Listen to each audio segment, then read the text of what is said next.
बुलंद हो हौसला तो मुट्ठी में हर मुकाम है। बुलंद हो हौसला तो मुट्ठी में हर मुकाम है। मुश्किलें और मुसीबतें तो जिंदगी में आम है। जिंदा हो तो ताकत रखो बाजुओं में लहरों के खिलाफ तैरने की। जिंदा हो तो ताकत रखो बाजुओं में लहरों के खिलाफ तैरने की, क्योंकि लहरों के साथ बहना तो लाशों का काम होता है। नमस्कार दोस्तों, मैं गुंजन आप सभी का स्वागत करता हूं भारत एग्जाम सॉल्यूशन पर। दोस्तों, जैसा कि आप लोगों को थंबनेल देख करके ही मालूम चल गया होगा कि आज हम लोग क्या पढ़ने वाले हैं। आज हम लोग झारखंड में जनजातीय शासन व्यवस्था के अंतर्गत मांझी परगना शासन व्यवस्था को पढ़ने वाले हैं।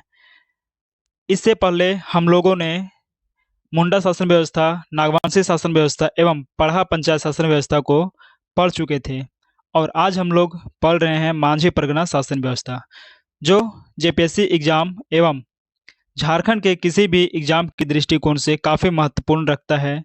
तो चलिए आज के सेशन की शुरुआत करते हैं। संथाल झारखंड के प्रमुख आदिवासियों में से एक है, लेकिन अधिकांश संथालों का निवास स्थान संथाल परगना है। नवीनतम जनगणना के अनुसार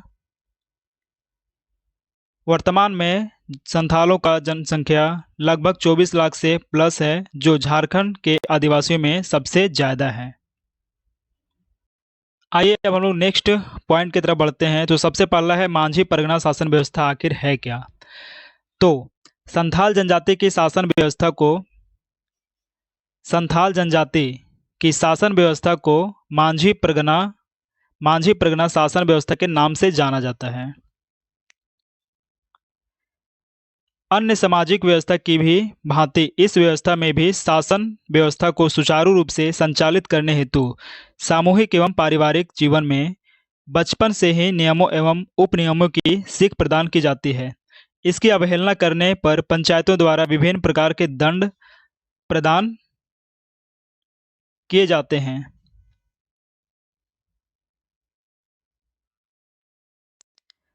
इसमें शारीरिक तथा आर्थिक दोनों प्रकार के दंड सम्मिलित होते हैं। संथालों ने इस शासन व्यवस्था को सौरिया पहाड़िया जनजाति से ग्रहण किया है। मांझी परगना शासन व्यवस्था में राजनीतिक शासन व्यवस्था जो था वह अत्यंत लोकतांत्रिक थी। मांझी परगना शासन व्यवस्था से संबंधित महत्वपूर्ण पदों, संगठनों एवं संबंधित तथ्यों का विवरण निम्नवत दिया गया है, जो इस प्रकार है। आइए इसके ऊपर हम लोग चर्चा करते हैं। सबसे पहला पद जो है वह है मांझी। इस शासन व्यवस्था में प्रत्येक गांव की एक पंचायत होती है, जिसका प्रधान मांझी कहलाता है। यह गांव की शासन व्यवस्था के संचालन हेतु प्रमुख रूप से उत्तरदायी होता है। मांझी को सफलतापूर्वक शासन संचालित करने हेतु एवं विभिन्न प्रशासनिक एवं न्यायिक अधिकार प्राप्त होते हैं। यह ग्राम पंचायत के माध्यम से जमीन जायदाद, तलाक, आपसी झगड़े आदि समस्याओं का समाधान करता है। मांझी हत्या जैसे गंभीर अपराध को छोड़कर गांव के लगभग सभी मामलों का निपटारा करता है। हत्या के मामले में सरकारी हस्तक्षेप अनिवार्य होता है। नेक्स्ट पॉइंट है, मांझी को लगान वसूलने से लेकर विवाह संबंध स्थापित कराने तक का अधिकार प्राप्त होता है। ये मांझी परगना शासन व्यवस्था में। अगला पद का नाम है जोग मांझी। शासन संबंधी कार्यों को सुचारू रूप से संचालित करने के लिए मांझी की सहायता करने हेतु एक सहायक होता है, जिसे जोग मांझी कहते हैं। यह जन्म समय तथा विवाह संबंधी मामलों पर महत्वपूर्ण सलाह देने का कार्य करता है। साथ ही साथ यह विवाह संबंधी मामलों को भी सुलझाने का काम करता है। कौन? तो जोग मांझी।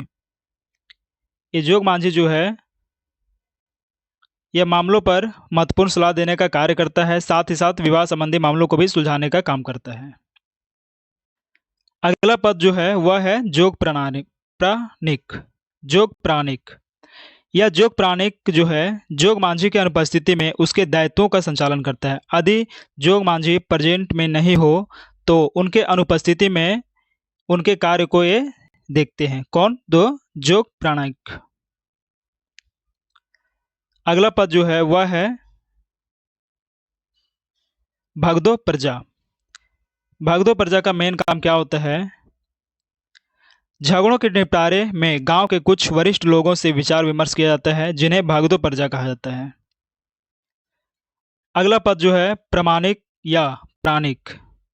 मांझी की अनुपस्थिति में उसके कार्यों का जो संचालन करता है उसे प्राणिक द्वारा किया जाता है। इसे उप मांझी भी कहते हैं।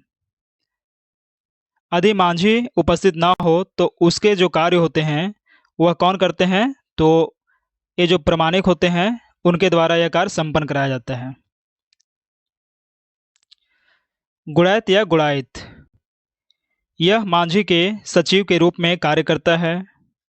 ग्रामीणों को किसी उत्सव या कार्यक्रम की जानकारी पहुंचाने का कार्य गुड़ायत द्वारा ही किया जाता है। अगला पॉइंट है, यह लोगों को विभिन्न अवसरों पर एक स्थान पर एकत्रित करता है। यह गांव के परिवारों से संबंधित सूचनाएं भी एकत्रित करता है। अगला जो पद है मांझी परगना शासन व्यवस्था में, वह है लारसे टंगा। लारसे टंगा का मुख्य कार्य क्या होता है, आइए इसके बारे में जानते हैं। तो इनका जो कार्य होता है यह गांव के प्रहरी की भांति कार्य करता है, जो बाहरी आक्रमण से गांव को सुरक्षा करता है। वह कौन करता है, तो लारसे टंगा। ये लारसे टंगा के काम है जो गांव को सुरक्षा प्रदान करता है। अगला पद जो है वह है चौकीदार। यह पुलिस की भांति कार्य करता है। यह मांझी के आदेशानुसार किसी व्यक्ति को गिरफ्तार करता है। परगनैत, इस व्यवस्था में 15 से 20 गांवों को आपस में मिलाकर परगना निर्मित होता है, जिसका प्रधान परगनैत कहलाता है। विभिन्न गांवों के बीच के विवादों का निपटारा परगना में ही किया जाता है। अब है देश मांझी या मोड़े मांझी। यह परगनैत का सहायक होता है, जो 5 से 8 गांवों का प्रधान होता है। देश मांझी या मोड़े मांझी जो हैं यह 5 से 8 गांवों का प्रधान होता है। इस प्रकार एक परगनैत के एक से अधिक सहायक होते हैं। जो मामला जो मामला मांझी द्वारा नहीं सुलझा पाता है उसे देश मांझी को भेज दिया जाता है, तथा देश मांझी की पंचायत में अनसुलझे मामलों को परगनैत को हस्तांतरित कर दिया जाता है। इस प्रकार यह व्यवस्था लोकतांत्रिक राजनीतिक प्रणाली के समरूप प्रतीत होता है। अगला पद का जो नाम है वह है दिसुम परगना। ये जो दिसुम परगना क्या है मांझी परगना शासन व्यवस्था में,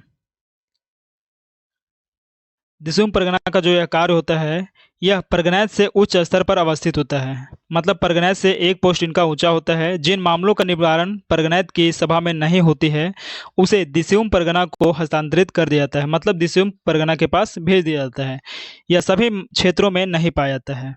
ये कुछ लिमिट क्षेत्र में होते हैं जो दिसुम परगना का हस्तांतरित जो किया जाता है वह परगनैत के द्वारा, और परगनैत से एक पोस्ट ऊंचा होता है।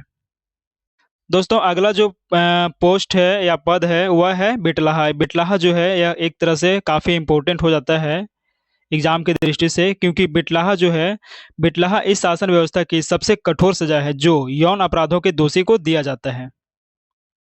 बिटलाहा के तहत यौन अपराधी का पूर्ण बहिष्कार करते हुए उसे गांव से निकाल दिया जाता है। दोषी द्वारा क्षमा याचना करते हुए पूरे गांव को जाति भोज देने पर बिटलाहा की सजा को समाप्त कराने का भी प्रावधान है। अब जो अगला पद है वह है नायके। गांव का धार्मिक प्रधान नायके कहलाता है। धार्मिक अपराधों पर फैसला नायके द्वारा ही लिया जाता है। धार्मिक से संबंधित कोई भी अगर फैसला लेना हो तो वह किनके द्वारा किया जाता है, तो वह नायके के द्वारा ही किया जाता है। कुड़ाम नायके, यह उपनायक की भांति कार्य करता है। यह गांव से बाहर देवी देवताओं की पूजा पाठ संपन्न कराता है। नेक्स्ट पद जो है मांझी परगना शासन व्यवस्था में वह है करेला दंड। यह सबसे हल्का दंड, करेला दंड जो है यह सबसे हल्का दंड है, और बिटलाहा जो है वो सबसे ज़्यादा भारी दंड जिसे हम कह सकते हैं।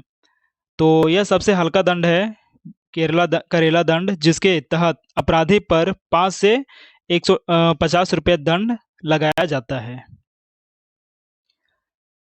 लोबिर सेंद्रा, यह इस शासन व्यवस्था में सर्वोच्च नागरिक संस्था होती है। फिर है सेंद्रा बैंसी, यह इस शासन व्यवस्था में शिकार परिषद होता है। अन्य तथ्य में अगर हम देखें तो पहला पॉइंट आता है भगदो प्रजा को छोड़कर शेष सभी पदाधिकारियों को इस शासन व्यवस्था में भूमि प्रदान की जाती है। मात्र भगदो प्रजा को छोड़ करके जितने भी इस मांझी परगना शासन व्यवस्था में पद हैं, सभी पदधारियों को भूमि प्रदान करने की अ, भूमि प्रदान करने की कानून बनाई गई है। इस शासन व्यवस्था में मांग सीम के अवसर पर अधिकारियों का चुनाव किया जाता है। यूल रूल्स, ये भी एक काफ़ी इम्पोर्टेंट टॉपिक है। यूल रूल्स 1856 के नियम के आधार पर मांझी परगना शासन व्यवस्था को कानूनी मान्यता प्रदान की गई है। तो दोस्तों, आज का वीडियो जो है यहीं पे समाप्त होता है। उम्मीद है यह क्लास आप लोगों को पसंद आया होगा। यदि आप इस चैनल पर नए हैं तो वीडियो को लाइक करें और चैनल को सब्सक्राइब करें। साथ ही साथ अपने दोस्तों के साथ शेयर करें ताकि उन्हें भी यह छोटी सी जानकारी मिल सके। चलिए, आज का क्लास यहीं समाप्त होता है। मिलते हैं नेक्स्ट वीडियो में, तब तक के लिए धन्यवाद। जय हिंद।